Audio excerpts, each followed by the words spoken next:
No nii, jätkame maisematka poolel teel. Leeri õpik täiskasvanutele lugemist.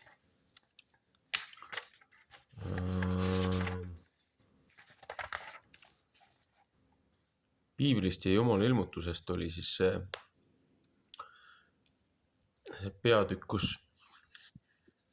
peatükk jah, ühesõnaga alajaotus, kus ma eilsega lõpetasin.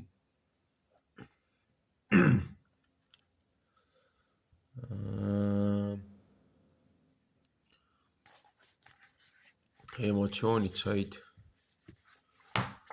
parema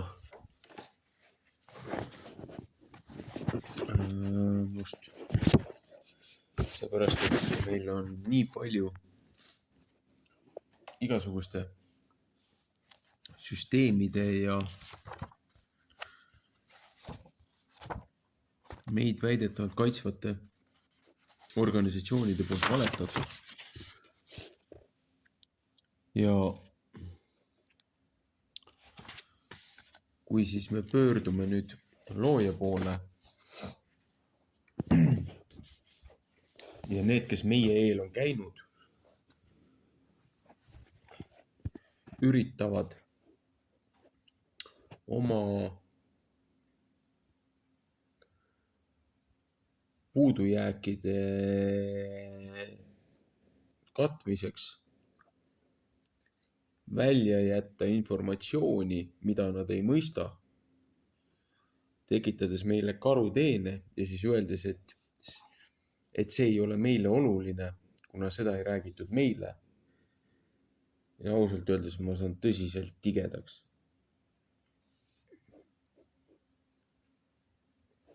Ja aeg oli ka selline, et õnneks sai rahus ja vaikuses sai viimane lõpp ära loetud. Seepärast, et sekulaarne langenud maailm tähistas meil aastavahetust. Õnneks sai enne paugutamist salvestus ära lõpetatud. Ega ei läinudki palju mööda. Peale seda hakkas müding pihta, nagu oleks sõda lahti. Ühesõnaga,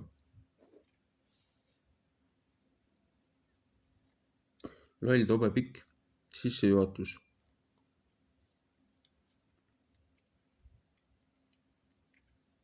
Sest mul oli vaja see ära öelda.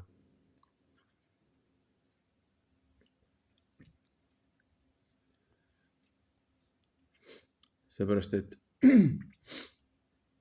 see on vaid protestantliku Luteri õigeusu kiriku Leeri õpik. Kui te peaksite lugema, mis ajuvabadust on katoliku kiriku poolt kokku keeratud väikses katekismuses, siis kui ennem katus ei ole ära sõitnud, siis ma arvan, et peale seda debiilsust,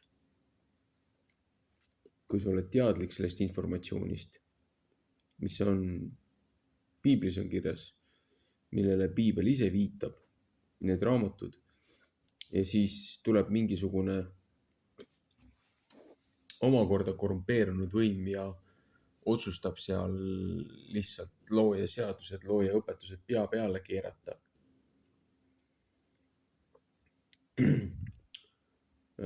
Raha eest hakata inimestele lunastust andma, et maksa meile ja siis su patud antakse andeks, et kui juba sellised praksised tulevad sisse, siis nagu tulevadki need palgaarmeed ja siuksed tegelinskid nagu rüütliordud ja ristisõjad.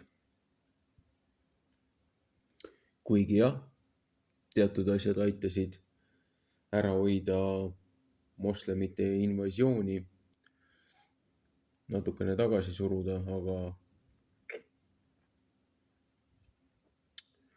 kuritegu ei jää ka ilma karistuseta. Ühesõnaga, jätkame maisematka poolel teel.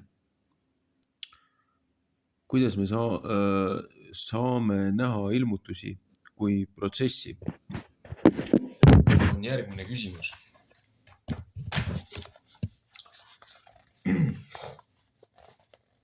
Võiksime öelda siis nii. Piibli vasturääkivused on loomulikud ja paratamatud. Need annavad meile võimaluse näha Jumala ilmutust kui protsessi. Ilmutus ei ole võimalik sõnastada kõigi aegade tarvis, küll aga osutada, kuidas Jumal on inimesi kõnetanud. Piiblit võib käsitleda kui õndsusloolist draamat, aga korrektsem oleks rääkida valgustusloost. Jumal on sallinud teadmatuse aegu, Apostlite teod 17.30, sest täit valgust ei suutnud inimesed taluda ja paljud ei suuda praegugi, kuigi paljud. Koos kasvamine kreeka keeles synkatabis, ladina keeles condescendentia divina. See, et Jumal kohandab oma nõuded või oma ilmutuse laadi inimese suutlikkusele, on selgelt välja öeldud Jeesuse sõnades Matteuse 19.18. Juba primitiivsele inimesele on antud kõike, mis inimesel on praegu ja mis tal veel suuremal määral võiks kunagi tulevikus olla. Kuid seda ei ole antud samal kujul, vaid umbes nii, nagu seemnes on antud tegelikult kogu taim. Muistne inimene ei võrdu praegusega, kuid ei erine meist totaalselt ega astmeliselt, vaid ainult vähema evolveerumise, väljakujunemise suhtes, umbes nii nagu aritmeetika ja kõrgem matemaatika. No ja, ühesõnaga huvitavad võrdlused. Nii, miks Kristus ilmus konkreetsel ajahetkel?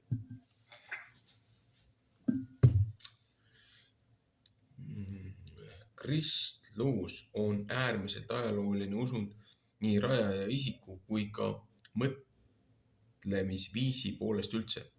Kui aeg sai täis, läkitas Jumal oma poja, kes sündis naisest, sündis seaduse alla, lahti ostma seaduse aluseid, et me saaksime lapse seisuse. Galantia 4.4. Jällegi, siin on konteksti vaja. Mis seadustest lahti saada? Nii.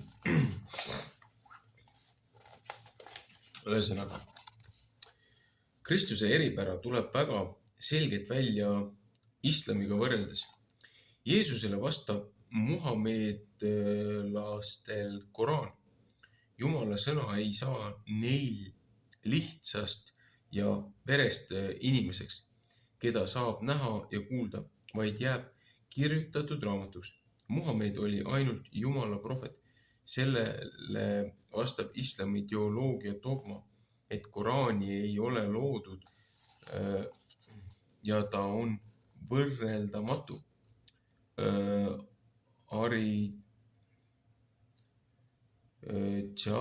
Igas mõttes Koraan on tõlgitamatu. 97. suura ettemääratus ütleb, et ennäe me saaksime ta Koraani alla ettemääratus ööl Lailatul Qadar. Koraani teksti õpitakse pähe kuulmise järgi. Hafiz säilitaja on aunimetuseks inimesele, kes teab Koraani peast ja oskab seda kõigi reeglite kohaselt ette kanda. Jällegi, loomulikult tunne oma vaenlast, nagu üks mees ütles kuskil ühes saates. erinevaid religioone ja usundeid ongi vaja teada. Noh, kui ta nimetab kristlust ja loojat oma vaenlaseks, siis peaks nagu teadma ja tõsiselt võtma seda ütlust, mis mehega on tegemist. Ühesõnaga,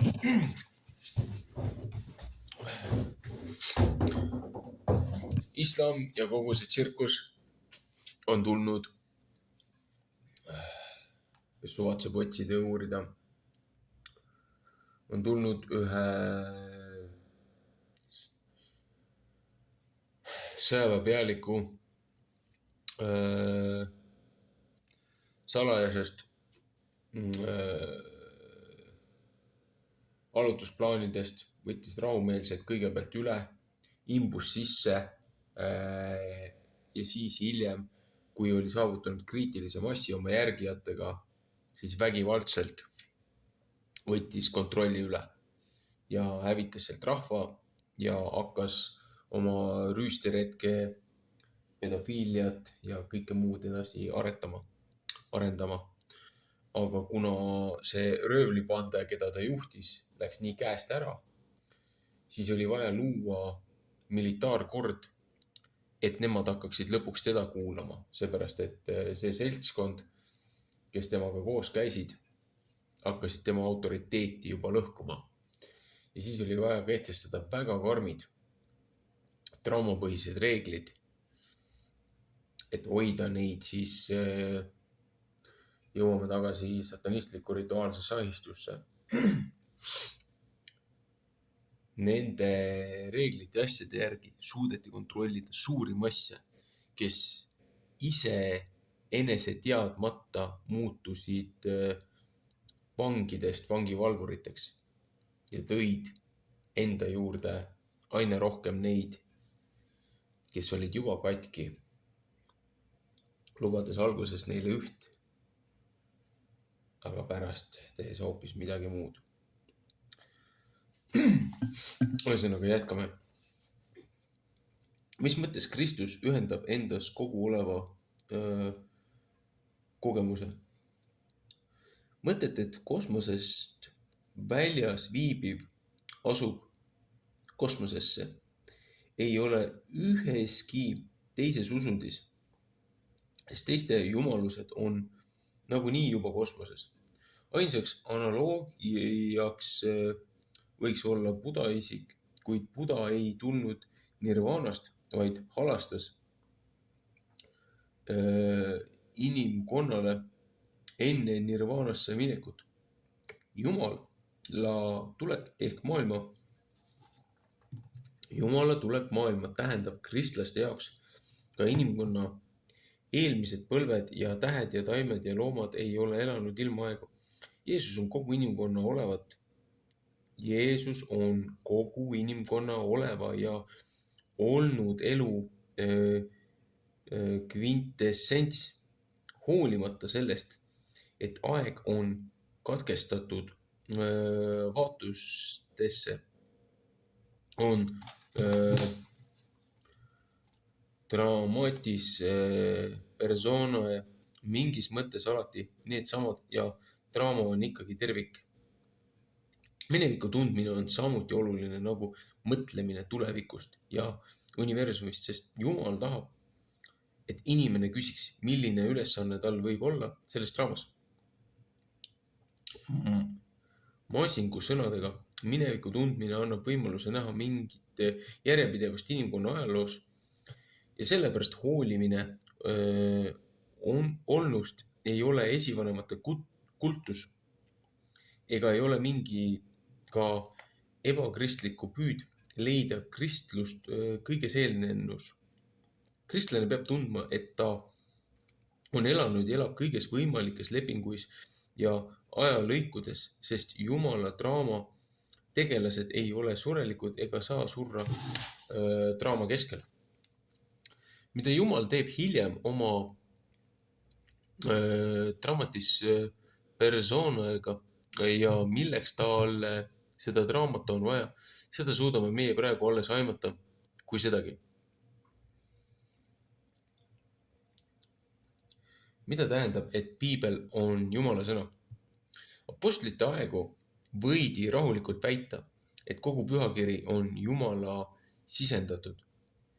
Kreeka keeles theopnetustos, ladina keeles divinus inspiratus ja kasulik õpetamiseks, noomimiseks, parandamiseks, kasvatamiseks õiguses. 2 Timoteuse 3:16, sest prohvetid ei ole rääkinud omal tahtel, vaid pühast vaimust kantuina oma pühast vaimust kantuina on inimesed rääkinud, saades seda Jumala käest. 2 Peetruse 2:21. See ei tähendanud kirjatähe ilmeksimatuse uskumist, vaid seda, et Jumal, kes muiste mitmejaoliselt ja mitmetaoliselt esivanematele on rääkinud prohvetite kaudu, on nüüd päevade lõpul meile rääkinud poja kaudu. Hebrea 1:1.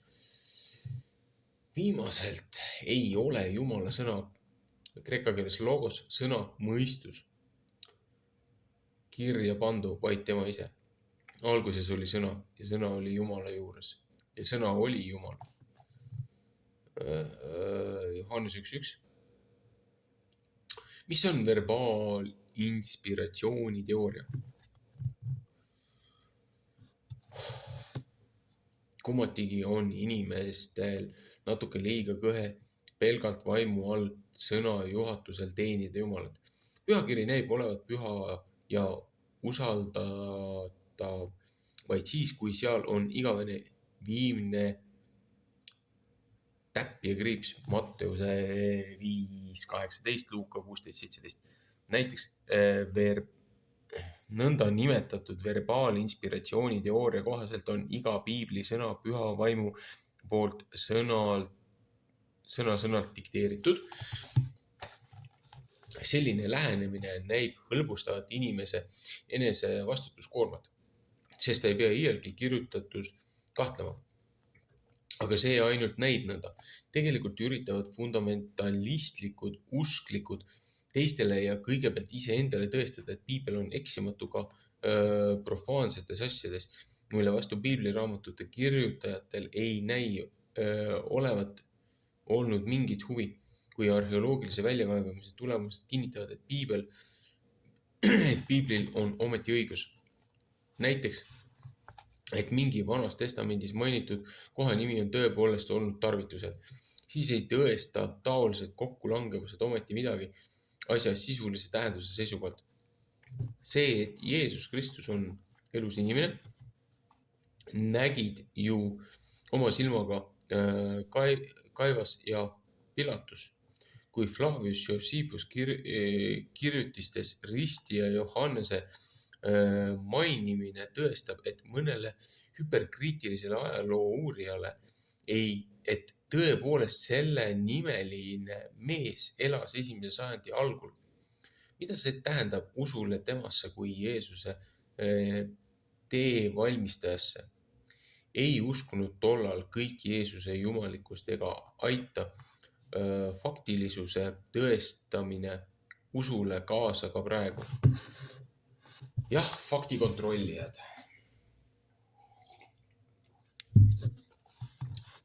Milles on fundamentalismi ohtlikkus ja loogiline vigastus? Asi on ohtlik, aga selle poolest, et laskudes sedasorti tõestamisse, tehakse loogiline viga. Parimgi tulemus ei saa olla enam kui see, et piibel on ka üks profaanne allikas. Me teame aga piiblist endast, et ta ei pürgi olla ajaloo suhtes ammendav. Kuningate raamat viitab pidevalt allikatele, kust on lugeda rohkem 2 kuninga 16, 19, 20, 20, 2 ajaraamatu 3.2 ja nii edasi. Ja Johannese evangeeliumi lõpeb seadusega. ja Johannese evangeelium lõpeb sedastusega.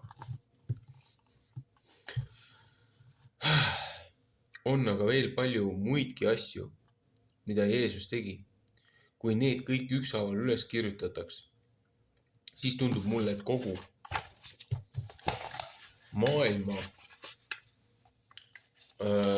maailmgi ei suudaks mahutada raamatuid, mis tuleks kirjutada. Lugu on ju nii, et allikad, mis piibliga ühtivad, on samuti puudulikud ja tendentslikud. Kui ehitada oma usaldus kokkulangevustele, on ka piibel degradeeritud tavaliseks ajalüürikuks.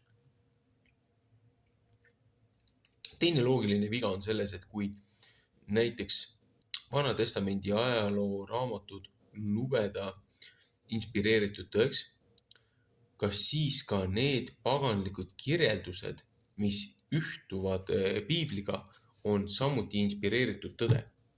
Kui keegi usub, et piibel on kaanest kaaneni ja eksimatult Jumala sõna, siis tal ei ole õigus hakata profaansetest allikatest otsima tagatist. Niipea, kui ta tõendeid otsib ja leiab, siis ta on ka oma pühakirja tunnistanud profaanseks, sest profaansega ei saa jumalikkust tõestada. Siit on mõistetav ka Jeesuse tõrksus nõndanimetatud legitimatsiooni imede tegemise vastu. Matteuse 12:38, 16:1, Johannese 2:18. Mida vägevamalt Jeesus oleks oma jumalikkust tolleaegsetele pealtnägijatele tõestanud, seda raskem oleks meil nende tunnustähtede kirjeldusi tõene võtta. Kas imed ei aitaks uskuda piibli sõnumi tõepärastsust? Pole kahtlust selles, et iga inimene võib imesid teha, kuid ta mõistus tuletab talle alati meelde, kui ohtlik on talle endale ning ta omastele ja sõpruskonnale on vähimagi asja tõeliselt muutmine. Imed tehtuina rahvale või õpilastele imponeerimiseks, mida Jeesus väga põlgas, on ju nagu eksamitööd, mida eksamineerijate ees inimene peaks õiendama messiakutse saamiseks. Nagunii eksamineerijale pole millestki küllalt ja nende reaktsioon on alati, kas need imetähed pole materialistlikult loodusseaduslikeks alandatavad. Meil ei jää muud üle kui loota, kes on Jumalast, kuuleb Jumala kõnet. Johannese 8:47, võrdluseks 18:37, 1. Johannese 4:6. Nagu tollal pidid inimese silmad avanema, et ta näeks, nii on see ka praegu ilmutuse vastuvõtmisega.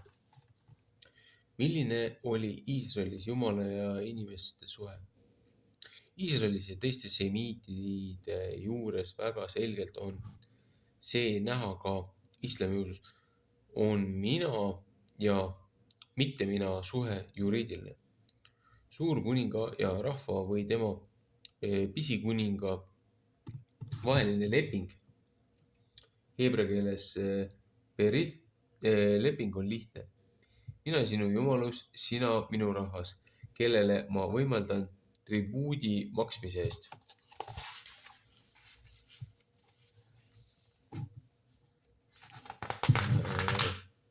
Kõikvõimalikud hüved. Loodus on seega tähtsusetu iseenesest. Ta on jumaluse and lepingu alusel. Igast austamisest kujundatakse üpris detailne koodeks ning annid jumalused kujunevad 3 sümboolseks rühmaks: järglased, ellujäämine ja rikkus. Oluliseks jooneks lepingus on see, et lepingu rikkuja peab surema. On eeldatud, et lepingu inimesel või rahval on nii palju vabadust, et ta võib eksida teadmatu, aga teisalt ka, et ta seda teeb paratamatult nii, nagu iga pisikuningas teeb seda suurkuninga meelest. Et aga suurkuningas on halastaja ja helde, siis ta on kehtestanud mitmesuguseid rituaale, mille varal inimene saab end osta lahti ehk lunastada enneaegsest surmast. Et aga reeglite detailsus pidevalt ja paratamatult täienes, siis on loomulik, et selline leping kujunes rahvale koormaks. Maarahvas, rahvajõuk, kes midagi ei taipa seadusest. Johannese 7:49. Maarahvas, rahvajõuk, kes midagi ei taipa seadusest. Johannese 7:49. Kujunes nii rumalaks, et pidanuks oma pattude eest mitu korda surema. Kuidas oli võimalik lõpetada lepingut? Paulus kujutab Jeesuse tuleku tähendust. Jumal näeb, et ei ole mõtet jätkata vana lepingut, kuid ta peab seda korrektselt vana lepingu sätetele vastavalt muutma kehtetuks. Inimkond ei suuda hüvitada oma eksimusi, sellepärast Jumal peab inimeseks saama. Jumala inimese kui süütu ja veatu ohvri talle surmaga on hüvitatud kõik teise kontrahendi üleastumised. Sellega on teine osapool lunastatud endisest lepingust. Ta on sellise teoga ostetud lahti. Jumal on lõpetanud endise ja võib tema surmas rajada uue suhte. Sellepärast ongi tema uue lepingu, Uue Testamendi vahemees selleks, et kui tema surm on saanud lunastuseks esimese lepingu aegu tehtud üleastumiste eest, saaksid kustutud kätte igavese tõotuse, kus on testamentlik leping. Seal tuleb ju tingimata esitada tõendus testamendi tegijaga surmast. Hebra 9:15. Vana testament on väga heterogeenne, temas on mitmeid kihte ja eri suundumusi, nende hulgas ka taolisi, millele Kristus sai rajaneda. Nii, kommentaar, mis puudutab nüüd seda lepingut. See seaduse leping. Jälle jõuame tagasi looja üleminekupäevani, paasapäevani, paasa talle ohverduseni. See, kuidas Kristus ristiti, see mõrk ja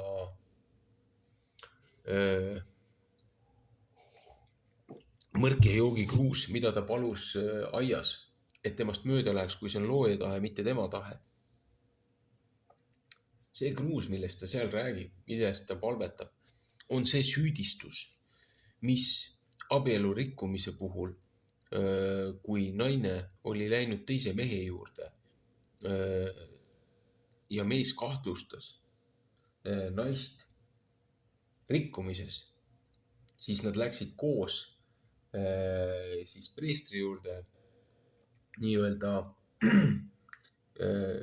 ülemate juurde, liidrite juurde, vanemate juurde ja preestrid võtsid siis pühitsetud sellest maast, sellest pinnast, templi põrandalt, võtsid mulda, segasid seda nende muude asjadega seal kokku ja kirjutasid sinna needuse paberile. Needuse ehk siis selle süüdistuse, mis mees esitas siis selle naise vastu. Ja naine pidi seda jooma. Ja nüüd kehas tekkis selle needuse ja selle joogi, selle aine koosmõjul, kui naine oli üle astunud mehe suhtes. Meest oli reetnud, oli teise mehega maganud, siis naisel tekkisid füüsilised ilmingud.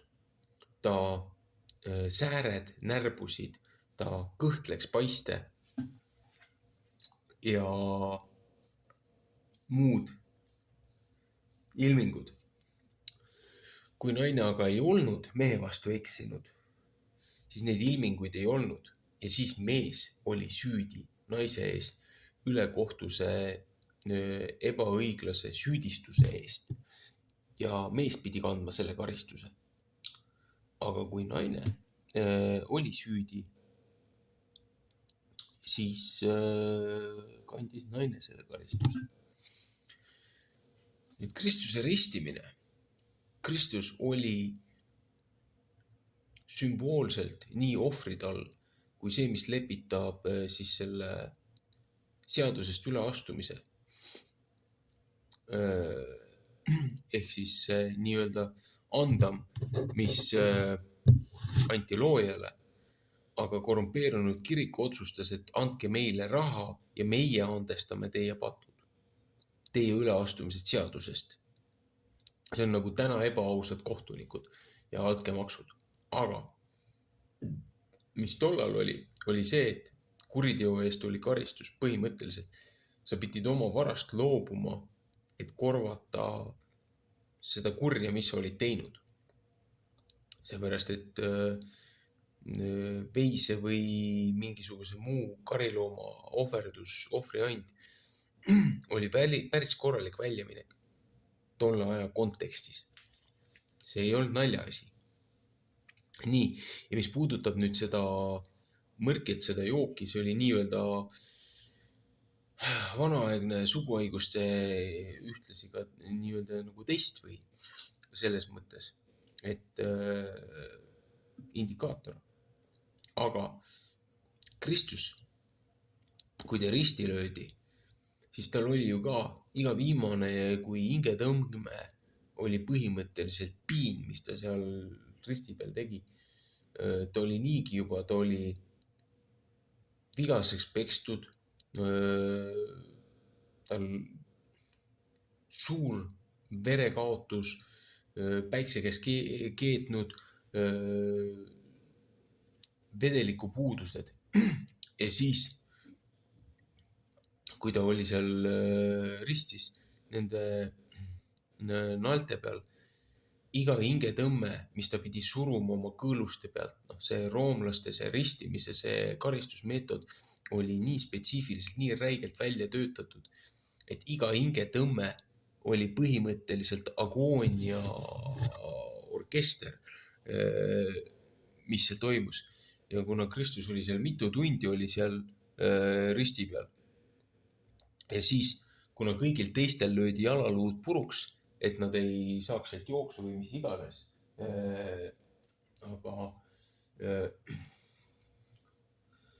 Aga kui nähti, et Kristus oli juba surnud, keegi ei hakanud temal jalaluid puruks lööma ja prohvetid ütlevad ka, et mitte ühtegi konti temast ei murta. Ja siis üritatakse väita, et oi näe, leidsime need murtud jalaluud, on ju, et need on Kristuse säilmed, mis on seal kuskil hauakambris või kuskil on reliikviaks tehtud. Nagu, kui te isegi kontekstiliselt ei tea neid algdokumente, tulete igasuguste muude toredate asjadega välja, siis mul on tõsiselt kahju nende inimeste üle, kes nagu heas usus võib-olla loodavadki mingi sellise asja peale. Aga jõuame tagasi sinna, selle seaduse juurde, millest siin just räägib. Et see seadus, mis lõpetati ära, oligi see, et Moosese 3. raamatus on abielu rikkumise see seadus. Ja nüüd oligi, et kui see sõdur torkas veel Kristuse selle külje läbi, siis sealt tuli veri ja vesi ja see kõik see vedelik ja kõik see asi tuli välja. Põhimõtteliselt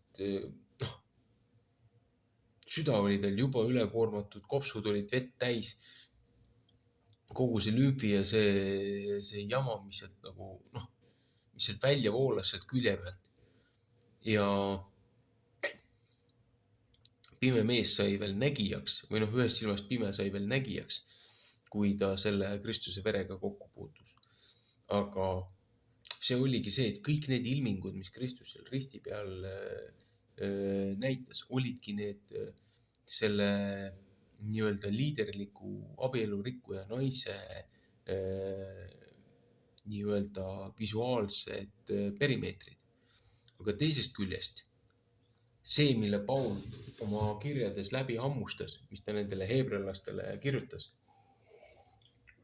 oligi see, et kui looja ütleb, et kui naine on teise mehe juures käinud, ta on seda maad rüvetanud, ta on seda meest rüvetanud, ta ei saa enam kunagi oma esimese armastuse juurde tagasi tulla. Aga samas looja ise ütleb ühes prohvetite raamatus, et lahutab ennast nendest kahest naisest, et nii Efraimist kui Juudast, et mõlemad olid tagaselga laskjad ja nikkusid ringi nagu vanad litsid. Aga kuidas, et ta võtab nad enda juurde tagasi. Aga kui ta on ise oma seaduses teinud selle, et mees ei saa kunagi oma naist tagasi võtta, seepärast see on maa rüvetamine, kuidas ta saab siis tagasi võtta heebrea rahva, kui ta on andnud neile abielu lahutuse.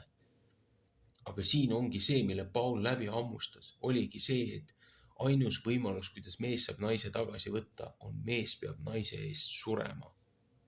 Et ainult surm lahutab maise lepingu, surm lahutab sinu kohustustest ja nendest vannetest. Ja looja saatis iseenda poja, mitte enda mingisuguse avatari, vaid see sõna, mis oli alguses loojaga. Et kõik, mis loodi läbi tema. Et troonipärija, seepärast, et kui ta tuleb tagasi kui valitsev kuningas, alguses tuli kui kannatav teener ja teisel korral, kui ta tuleb, esimene tulemine oli kannatav teener nagu Joosep Egiptuses, aga teine kord tuleb ta tagasi nagu valitsev kuningas, nagu hiljem aja peale seda vangikaristust Joosep oli Egiptuses. Jällegi, Joosep oli ehe eelvarjutus Kristusele. Ja kõik lootsid, et looja tuleb, et Kristus tuleb kui valitsev kuningas, seepärast, et nad olid vangivõlves, nad olid kreeklaste poolt ära tümitatud, babülooniaste poolt, roomlaste poolt, nad olid tollel hetkel ju Rooma vangistuses veel. Et kõik need teised, mis olid nendest üle käinud, olidki nagu kuldiprostituudid, kellest olid kõik üle jooksnud. Aga see oligi see, et kuna Kristus tuli kui kannatav teener esimesel korral ja rahvas hülgas ta või rahvas selles mõttes ootas võimsat kuningat, valitsejat, sõdalast, aga nad ei saanud aru, mis pidi ennem toimuma selleks, et üldse saaks rahvast tagasi võtta looja juurde, kes on kõiki neid teisi jumalaid kummardanud. Et selleks, et saaks looja juurde tagasi tulla, mees pidi surema naise eest, et tühistama selle surmalepingu. Ja selle täitiski Kristus oma viimase elava ohvrina. Läks surmavalda, päästis sealt välja esimesed viljad, ehk siis esimesed vangistused teemonite käest ja teemonid said aru, et nemad on sõja kaotanud, seepärast, et see ei ole lõpp, see ei ole see, kuhu nad saavad inimesed vangistada ja jätta, seepärast, et Kristus tegi midagi, millega nemad ei olnud arvestanud. Ta päästis sealt inimesed valla ja vabaks, andis neile nii-öelda lunastuse ja vabastuse. Ja see ongi see esmased viljad. See, et Kristus tõusis esmaste viljade aeg, esmaste viljade tänu selle märguande aeg. Ja siis oli Pentikost. See oli see sammune aeg, kui ju anti 10 käsku, anti Siinai mäelt heebrea rahvale. Pentikost on ka see aeg, kui kas see oli nüüd Aabrami poeg Iisak oli sündinud, kosmilise 3. kuu keskel oli tema, kui Pentikost oli 50 päeva siis sellest esmastest viljadest, aga 8. päeval ju alles tehti ümberlõikamine nendel meespooltel. Ja 8. päev siis Pentikostist on täpselt kosmilise 3. kuu keskel, kui Aabram tähistas Iisaki seda ümberlõikamispidu, millest räägib ka juubelite raamatus. Need raamatud, mida piibel ise viitab, et kas ei ole mitte kirjas selles raamatus, kas ei ole mitte kirjas Jašeri raamatus, kas ei ole mitte kirjas Enohi raamatus, kas ei ole mitte kirjas juubelite raamatus. Ja siis kirikuvõim ütleb, et aga need ei ole autoriteetsed tekstid, me ei aktsepteeri neid. Aga piibli enda kirjutajad viitasid nendele raamatutele kui autoriteetsetele viidetele, et selles mõttes, et umbes nagu niimoodi, et see ütles seda või see ütles toda, on ju. Kui piiblist keegisugune tähtis inimene ütles et näed, selles raamatus räägiti sellest, kõik teadsid seda, me teame seda kontsepti. See on nagu Mooses lihtsalt muuseas ütleb, et Nefilim on ju. Meie ei teaks elu sees, mis need nefiilimid on, need hübriidide rassid, asjad, seepärast meil ei ole seda õpetatud. Nende jaoks oli see igapäevane tähendus. Ta ei pidanud isegi laiendama mitte seda, kes olid need hübriidid, kes looja pidi ära pühkima. Samamoodi jälle kontekstiline kinnisvara on kõige tähtsam kogu selle asja juures. Jah, see on ajalooline dokument, piibel on ajalooline ürik, see ei ole mingi väljamõeldis, mingi muinasjutt ja ma ei tea, mis iganes on ju, milleks üritatakse seda vähendada. Aga see ajalooline kontekstiline jätkusuutlik iseennast kinnitav raamatute sari läbi aastasadade, mis on erinevate autorite poolt kirjutatud, on ühtne, jätkav, pidev teema, mis ei räägi tegelikult iseendale vastu. Ainus võimalus, kuidas seal mingid asjad võiksid üksteisele vastu rääkida, on see, et inimesed ei saa aru. Ja kohati siis tõlgete ümber tõlkimisega on tehtud eksimused ja vead, aga algtekstides, algses selles siis keeles, olgu see Uus Testament kreeka keeles või Vana Testament heebrea keeles, araabia keeles, seal ei ole neid vigu, mis on tulnud sisse sõnade ümber tõlkimisel ja sõnade tähenduste muutmisel. Aga samas, kus apostlite kirjadest ja nendest loetakse välja, et näed, Paul räägib siin iseendale vastu, kirikuisad ei saa aru või värskelt tulijad, kes on hakanud looja sõna uurima, õppima pühakirju. Nad ei saa aru seepärast, et neil ei ole Vana Testamendi konteksti. Nad ei saa aru sellest sisust. Ja siin on samamoodi, et see seadus, mis tehti olematuks ja toodi uus seadus, parem seadus. Paul ammustas selle läbi. Paul ütlebki seda, et näed, selleks, et saaks rahva tagasi võtta looja juurde, selleks pidi mees surema naise eest.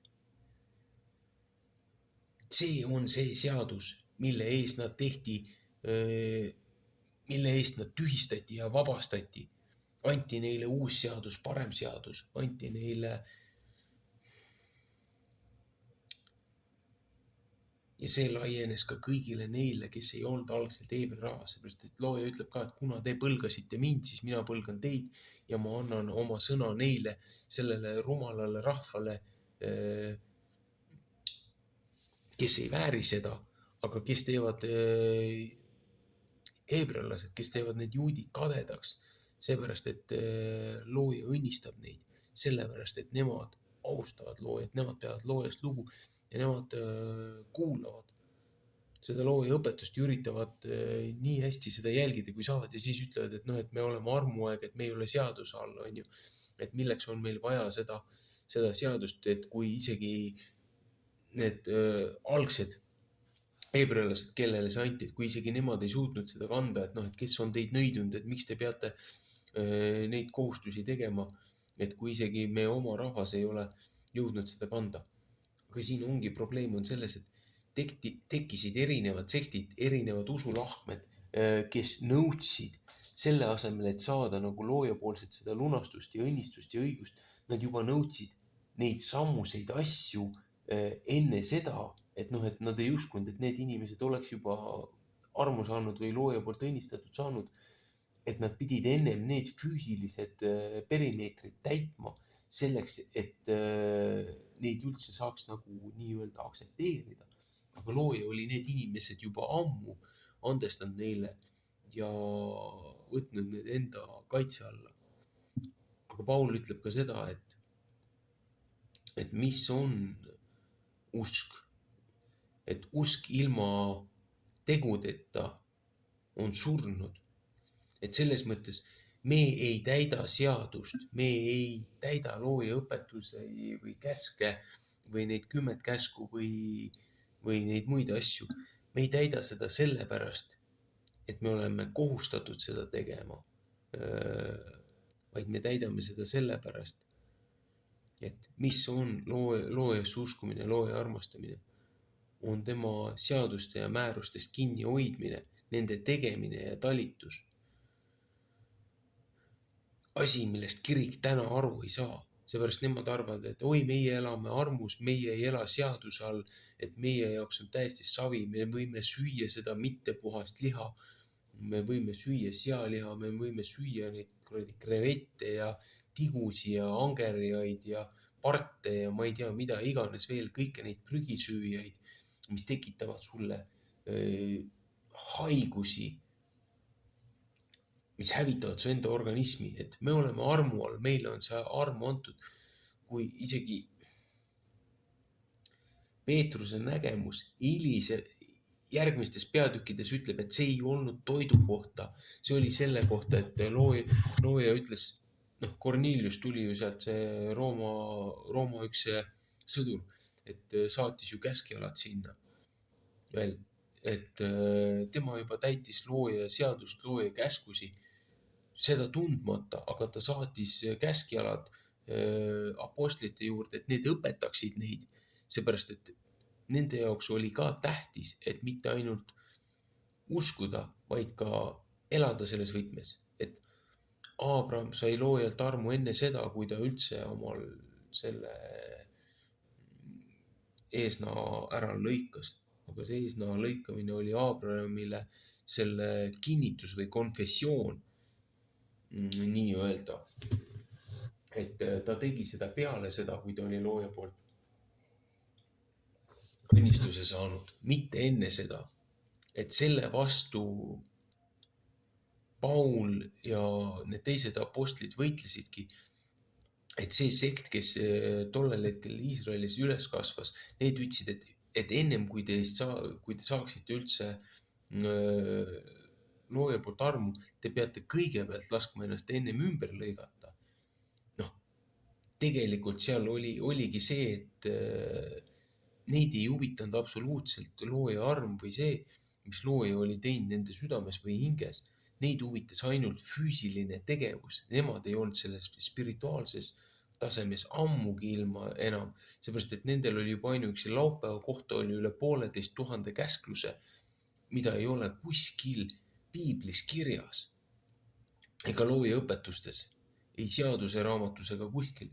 See on see oraalne traditsioon, mis vanemad panid oma rahvale peale, et neid aina rohkem ikkesse panna. Seepärast, et inimesed ei julgenud oma peaga ühtegi otsust enam vastu võtta, vaid nad nõudsid omale seadusi ja reegleid ja neid asju, et nad ei peaks mitte ühegi asja eest ise vastutust võtma. Need on elementaarsed asjad, millest tänapäeva inimesed aru ei saa, seepärast neil ei ole seda kontekstilist arusaama.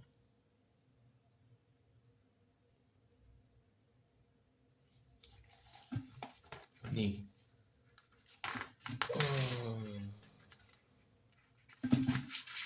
Kas ma suudan suudan täna selle ära lõpetada. Siin on nii palju juurde kommenteerida.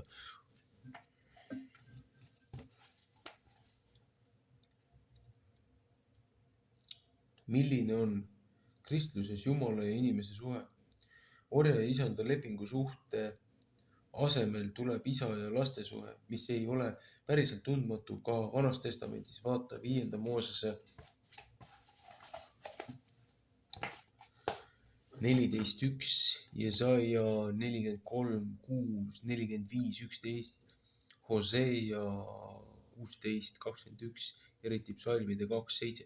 Mida tahes lapsed teeksid, kuidas tahes isa neid karistab, lasteks nad jäävad ikkagi. See on aga uue lihtsaim vorm. Siia kaasneb soov, et laps üldse ei oleks võimeline eksima mingil kombel, vastavalt siis kinnitus, et sellele, kes usub lunastust, on antud võime käituda nõnda ja elada nõnda, et ta eksimine ei ole tema konstituteerivaks loomuomaduseks, ladina keeles non posse non peccare. Teisisõnu, ta on vabastatud ja päästetud patustamis sunnist. Näib, et Jeesusele endale oli oluline ainult see, et teine kirjeldatud tõlgendustest ning esimene on nende jaoks, kes ägavad vana lepingu all, kuid nõudsid lepingule korrektset otsa. Jeesus tundis end Jumalana ning kinnitas, et temal on õigus tühistada vana leping Jumala poolt ning andis inimestele vabaduse ja õiguse küsida Jumalalt midagi uut. Tema ise pakkus uue andena võimalust olla uus inimene. Vana leping oli Jeesusele sama tähtsusetu nagu meile, näiteks ümberlõikamine, veresööma keeld ja nii edasi praegu. Jälle, siin pannakse nii mööda selle seletamisega, mida ma just rääkisin.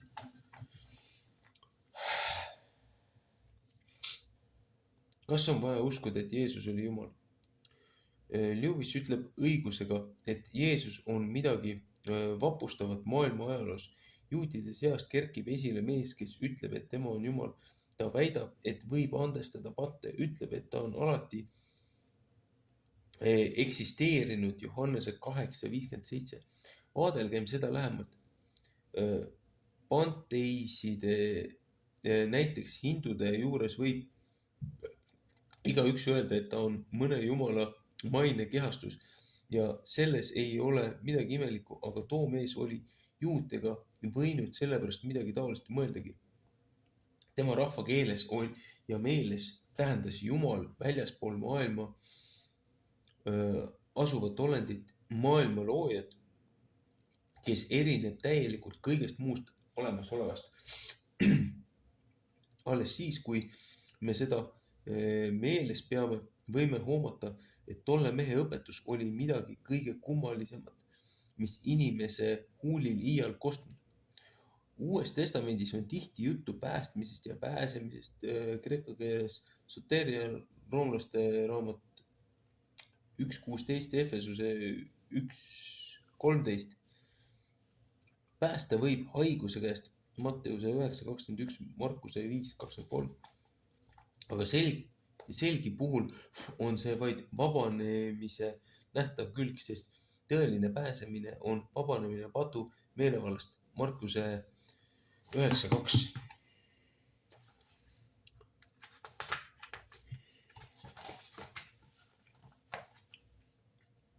Kuidas Jeesus tohib teiste patte andeks anda? Võib-olla ei mõista me kõiki Jeesuse sõnu täiel määral, sest oleme neid kuulnud liiga sageli, eriti seda, mis puudutab pattude andeks andmist. Kui andestuse tõotaja pole Jumal, siis on see midagi nii pöörast, et tundub lausa koomiline. Me kõik teame, kuidas inimene andestab endale osaks saanud solvanguid. Keegi astub teisele harba peale ja too andestab talle. Mees varastab teise raha ära ja too andestab talle. Aga mida mõelda inimesest, keda pole röövitud, ja kelle varba peale pole astutud, aga kes kuulutab, et ta on andestanud teile teiste varvastele tallamise ja raha röövimise. Sõbralikem sõna, millega tema käitumist kirjeldada, oleks jabur enesekindlus. Ometi tegi Jeesus nimelt seda, ta ütles inimestele, et nende patud on andestatud, küsimata nende arvamust, kellele liiga oli tehtud. Ta käitus kõhklemata nii, nagu oleks tema see, keda asi kõige rohkem puudutas ja nagu oleks solvanud just nimelt teda. Sellel on mõte vaid juhul, kui ta tõesti on Jumal, kelle seadusi on rikutud ja kelle armastusele inimeste iga patt haavu oli löönud. Iga teise suust, kes ei ole Jumal, tähendaksid need sõnad sellist rumalust ja upsakust, mille sarnast ei leidu kogu ajaloos. Kummalisel kombel ei jää isegi tema varvastele evangeeliume lugedes muljet, nagu oleks tegemist rumaluse või ülbusega. Kristus ütleb, ta on tasane ja alandliku meelega Matteuse 11.29 ja me usume teda hoolimata sellest, et kui ta oleks tavaline inimene, oleksid tasadus ja alandlikkus küll viimased iseloomujooned, mida võiksime temale omistada. Kas Jeesus saab pidada suureks moraaliõpetajaks? Ei saa tõsiselt võtta lauset, mida vahel mõtlemata öeldakse. Ma olen valmis tunnistama Jeesust kui suurt moraaliõpetajat, aga ma ei usu, et ta oli Jumala poeg. Niimoodi pole üldse võimalik mõelda. Inimene, kes on ainult inimene ja kes ütleb selliseid asju nagu Jeesus, ei saaks olla suur moraaliõpetaja. Ta oleks kas vaimuhaige samal tasandil inimestega, kes väidab, et ta on kooreta keedetud muna või oleks ta vana kurat ise. Me peame tegema valiku, kas see mees oli ja on Jumala poeg, vaimuhaige või midagi veel hullemat. Me võime võtta ta kinni kui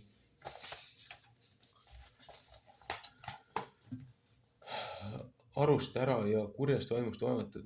Markuse 3.20. Me võime sülitada ta peale ja tappa ta kui rahva eksitaja ja kurjategija. Luuka 23.2, Johannese 18.30. Aga me võime langeda tema jalga ette ning tunnistada teda oma issandaks ja oma jumalaks. Johannese 20.28. Aga nagu ütleb Lewis, me ei saa tulla välja üleoleva mõttetusega, nagu oleks ta ainult inimene ja suur õpetaja. Seda võimalust pole ta meile jätnud. Jeesus tunnistas enda jumalaks või jumala pojaks, mis ühtviisi oli juutide jaoks jumala teotus. Markuse 14.62, Luuka 22.70 järgi tunnistas Jeesus Süneedrioni juutide ülemkohtu ees enesele jumalaks. Mida tähendab inimkonna jaoks, et inimene Jeesus oli Jumal? Ainult see võimalus, et üks inimene võib olla Jumal, annab inimkonnale mõtte. Väide, et Jumal iialgi ei või saada inimeseks, tähendab teisiti öeldud, et inimsugu on vääritu ning ainult vaheaste elu arenguloos. Iseendast võib ju olla tõsi, et inimene on üksnes mööduv nähtus loomises. Kui aga ometi usutakse säärast tõestamatut vaadet tegelikult, siis kummutab see väide iseenda. See, et inimene ei ole ju enam keegi tavaline inimene, just tema on arenenud edasi keskpärasest läbi lõike inimesest, sest enamik inimesi kõneleb ju küll elu arengust ja Jumala inimesest, Kristusest, elab aga sellest hoolimata nii, nagu oleks inimesed aastatuhandete pärast täpselt samasugused nagu nemad praegu ja nagu seletaksid need absoluutseks tõdedeks täpselt neid samu rumalusi, mis tänapäeval on inimkonna üldvaraks. Teatavasti peab kristlane pöörduma, uskuma enese olevat arenguvõimeline ning tundma vajadust muutuse järele. Ent enamus kristlasi elab ning oleleb ikka alles tõest, et praeguse aja inimene ongi arengu lõppsaavutus. Võib-olla on röövsaurused just seetõttu hävinud, et nad endid pidasid loodu muutmatult igaveseks krooniks ja arvasid, et saurus ei saa iial olla jumal ega selleks saada. Jällegi, sauruste evolutsiooni teooria põhine arusaam, fossiilrekord ja need skelettide luustlikud näitavad pigem, et siin toimus hoopis midagi muud. See, millest räägib piibel. Loodi geneetiliselt hübriid, liike, rasse, tohutuid koletisi. Keskajal nimetati neid draakoniteks, täna nimetatakse neid dinosaurusteks või lihtsalt saurusteks, aga tegu on ikkagi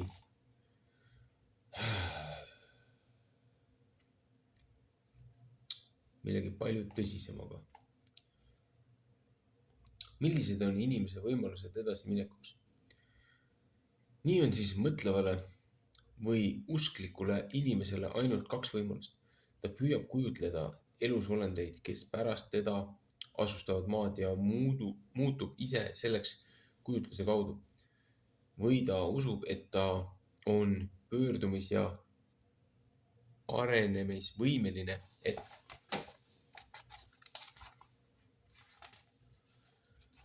keegi inimene on kord olnud Jumal ja seetõttu õieti iga inimene võiks saada jumaliku loomuse osaliseks. Nii võib ta pöörduda ning areneda. Nii kaua kui arengu kasvamist võtta liikumisena mingi seletamatu täiuslikkuse poole, võib elada lootes tulevikule.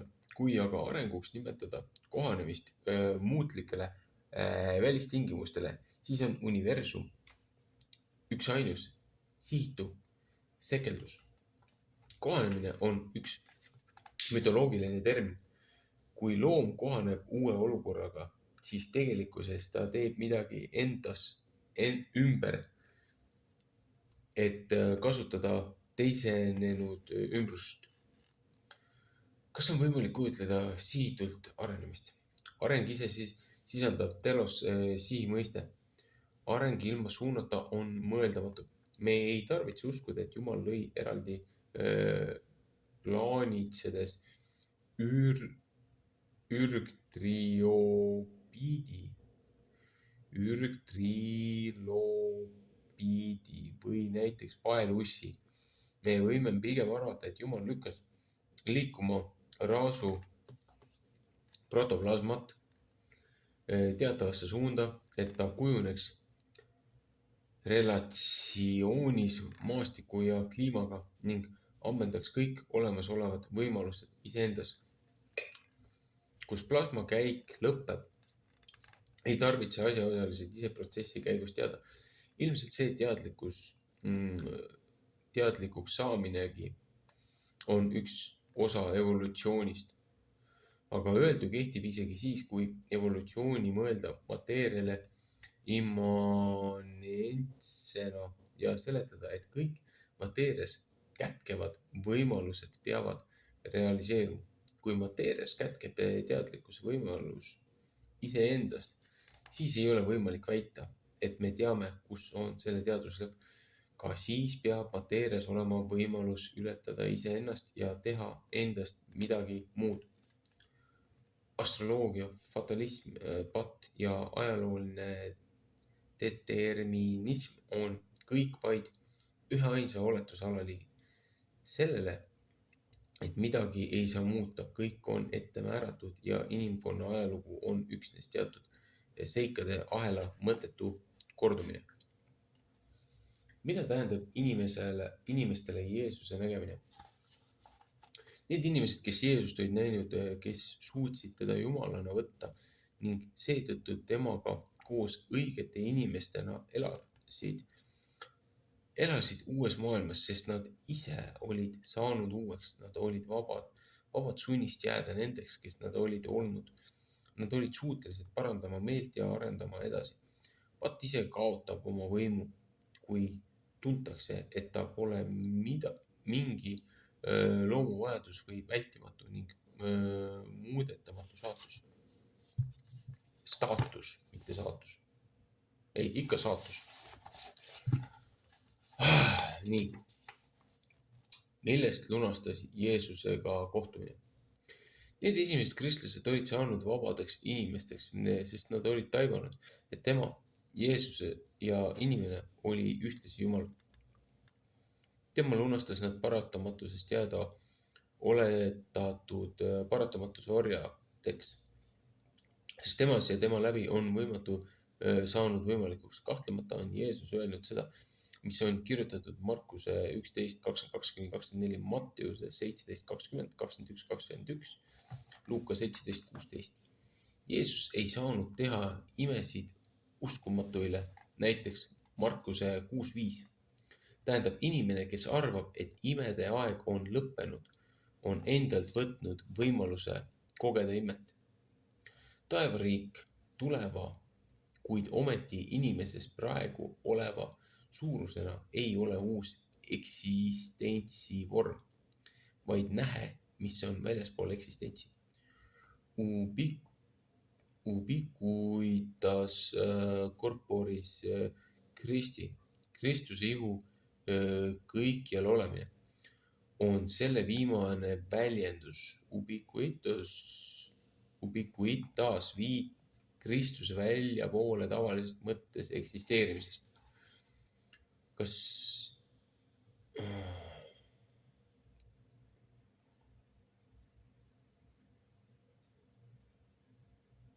ära sega.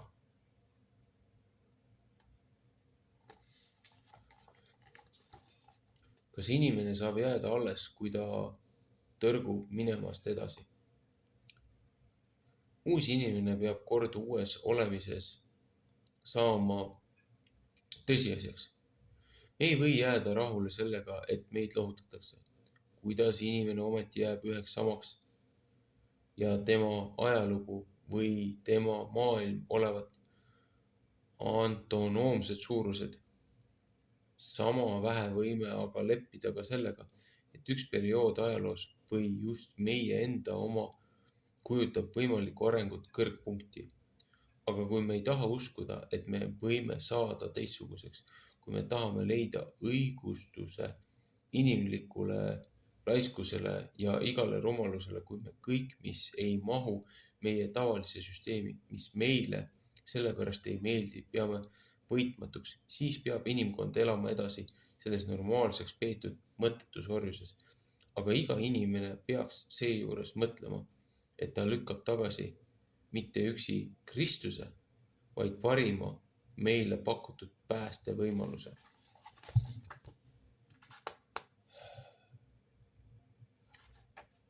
Huvitav.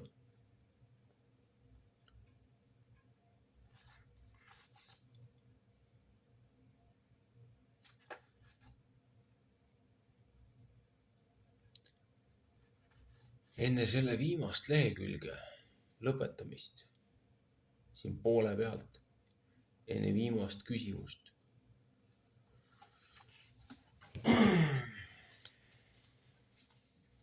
tahtis keegi siia segama tulla, et ma ei suudaks ära lõpetada seda raamatut.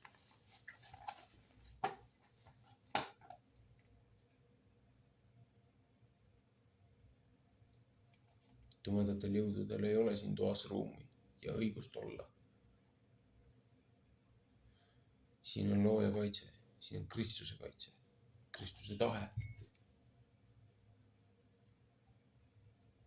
Ja teil ei ole mitte mingit autoriteeti siin.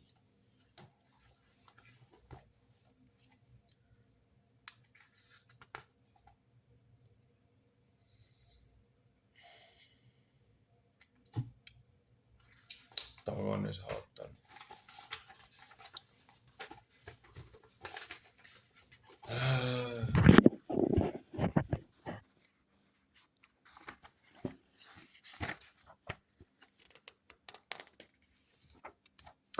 Lõpetuseks. See on siis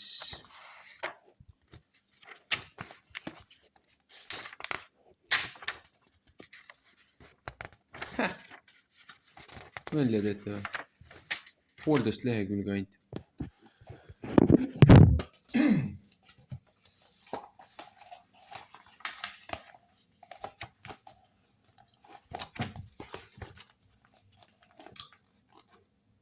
Millal on paras aeg hakata päriselt elama?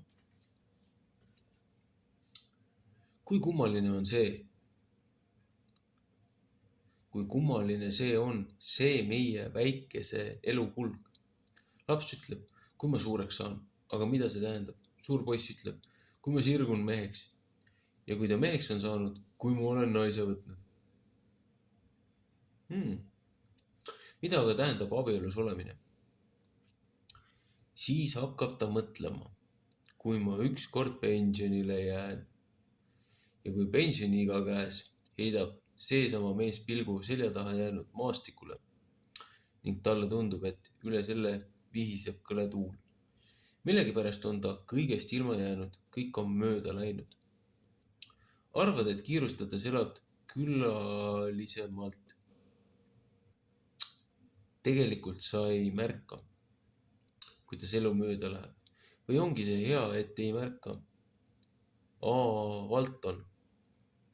Me saame liiga hilja aru sellest, et elu tähendab elamist igast päevast, tunnist, kootud kangas. Milline on elu hind? Kui Ameerika kirjanik ja riigimees Benjamin Franklin 1760–1790 oli 7-aastane poisike, hakkas talle kohutavalt meeldima mingi vile.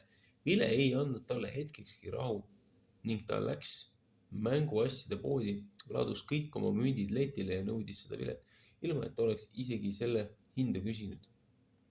Seejärel tulin ma koju, kirjutas ta 70 aastat hiljem oma sõbrale ning käisin terve maja vilet puhudes läbi, olles sellega ülimalt rahul. Kui aga ta vanemad vennad ja õed teada said, et ta oli oma vile eest maksnud tunduvalt rohkem, kui see tegelikult maksis, hakkasid nad tema üle naerma. Tema aga nutis meelehärmist.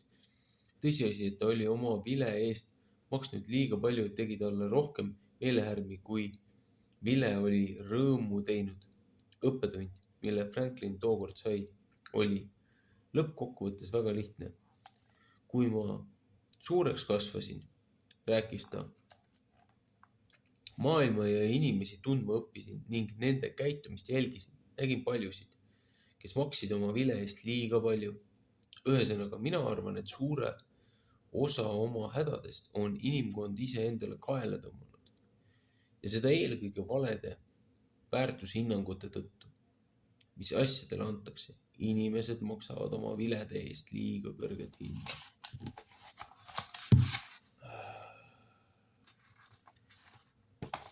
Nagu see oleks mulle uudis. Tean omast kogemusest. Mida teha, et leida rõõmu? Lõpetan kirjanik Theodor Hermann Albert Dreiseri 1871–1945 sõnadega. Kui inimene tahab saada mingisugust rõõmu, sest üürikesest ajast, mis talle on antud elada, peab ta mõtlema sellele, kuidas muuta paremaks mitte üksnes oma elu, vaid ka teiste elu, sest rõõm enda olemasolust sõltub rõõmust. Mida ta tunneb teiste pärast ja mida teised tunnevad tema pärast. Aga kui me püüame muuta paremaks elu, tuleb meil sellega kiirustada. Aeg libiseb käest, iga teed mööda saab minna vaid üks ainus kord. Seepärast pean ma praegu kohe tegema kõik heateod, mida suudan teha ning jagama kogu kaastunde, mis mul on jagada. Ma ei tohi midagi edasi lükata ega tegemata jätta, sest seda teed mööda ei kõnni ma enam iialgi.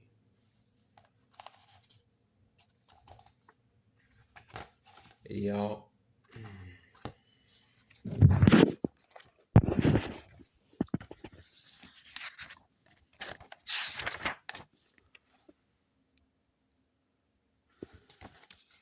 selle huvitava lausega meil eriõpik lõppes.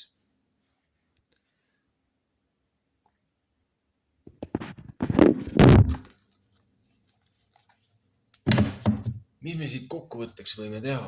Järelduse.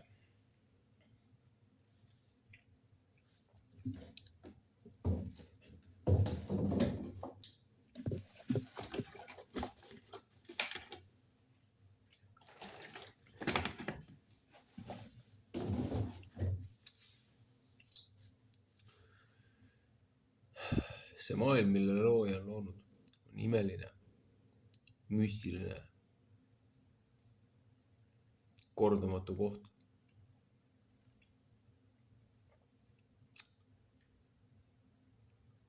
Kus me oma eluteede käänakutel ja matkateede rännakutel liigume. Kord üles mäge, kord alla mäge. Kord kergelt, kord raskelt. Kord rõõmustades, kord kurbuses ja aastuses. Aga laias laastus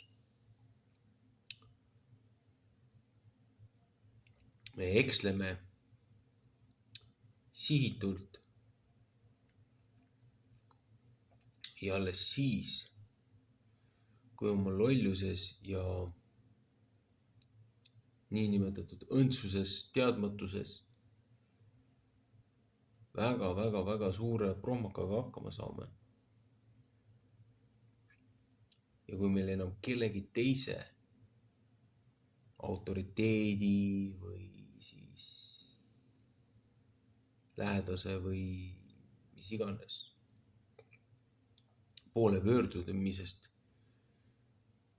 abi ei ole, alles siis kõige viimasemas hädas, kes suudab oma uhkuse alla neelata, pöördub looja poole.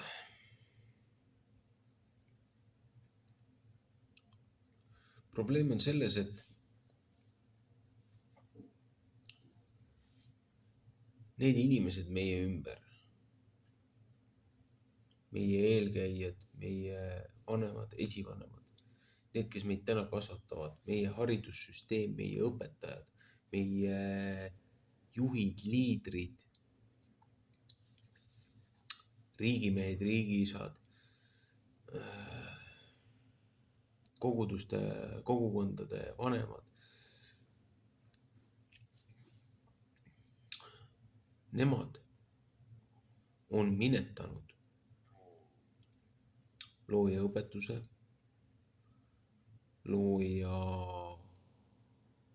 loojast lugupidamise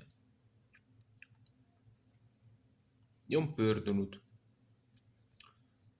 teiste jumaluste poole, kes saab taga raha, kes saab taga kuulsust, kes mida iganes, kellel on karjäär kõige tähtsam. Mõni lollikene arvab, et ta peab hullult rabelema, et tal oleks materiaalne kindlustatus, et ta saaks lubada endale perekonda, kaasat lapsi ja nendele anda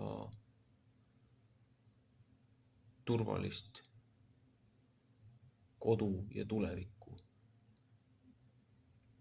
Probleem on selles, et me võime omalt poolt teha nii palju kui võimalik.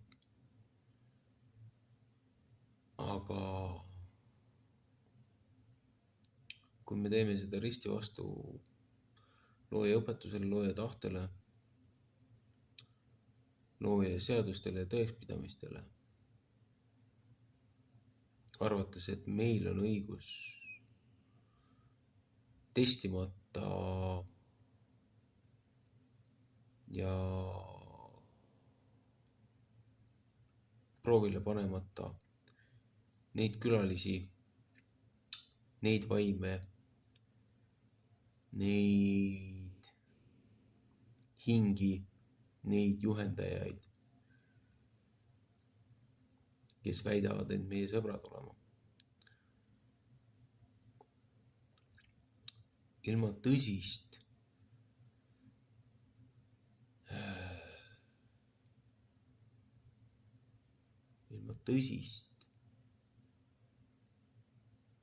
kontrolltööd tegemata. Kindlasti soovitan Efesuse, kui ma ei eksi, siis kas see on Efesuse 6. Nüüd ma võin tõesti eksida. 6. peatükis äkki.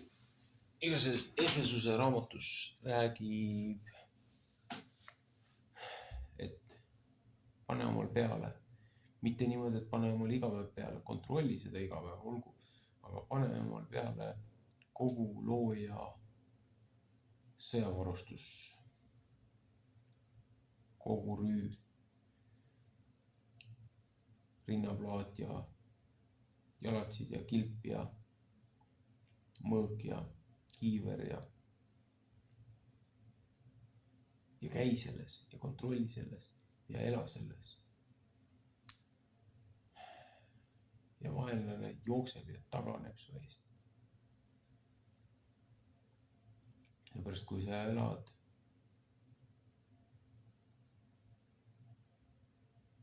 tänades, pühitsedes loojat, õnnistades saadud õnnistatud,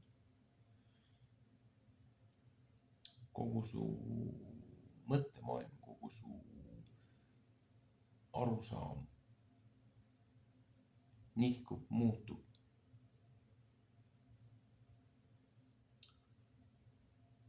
Ja moraalne kompass, kes mida moraaliks peab, aga kui sa suudad ennast ühte viia looja õpetusega, küsija sulle antakse,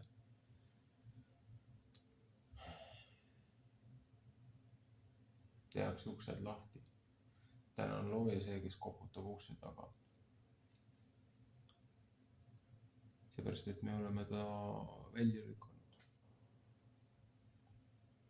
Seepärast meil ei ole tema jaoks aega.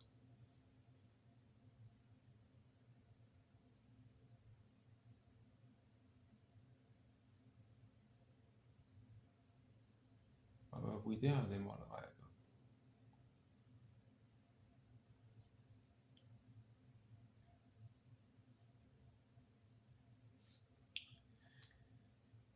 jah, me võime kakelda erinevate traditsioonide, õpetuste ja koolkondade üle, aga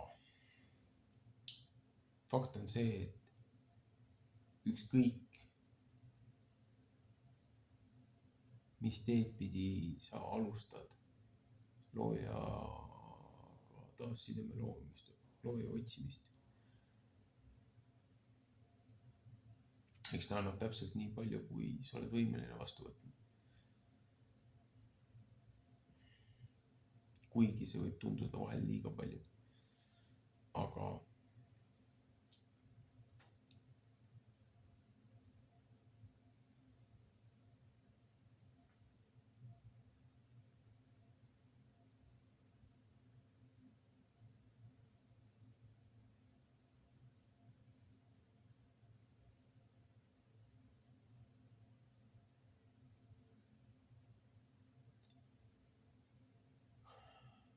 on aeg üles ärgata.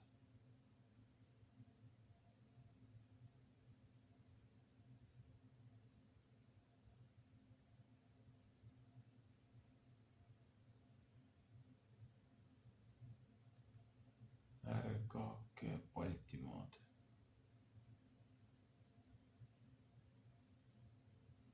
Atmastas Balti ja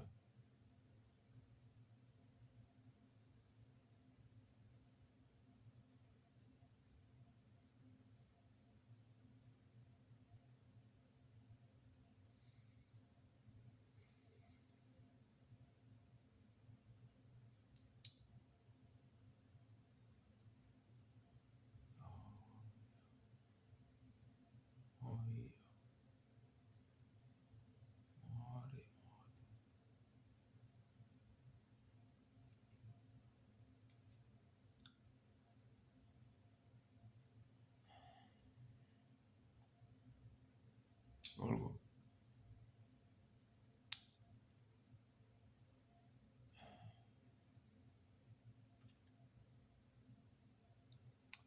jätkame oma rännakutega.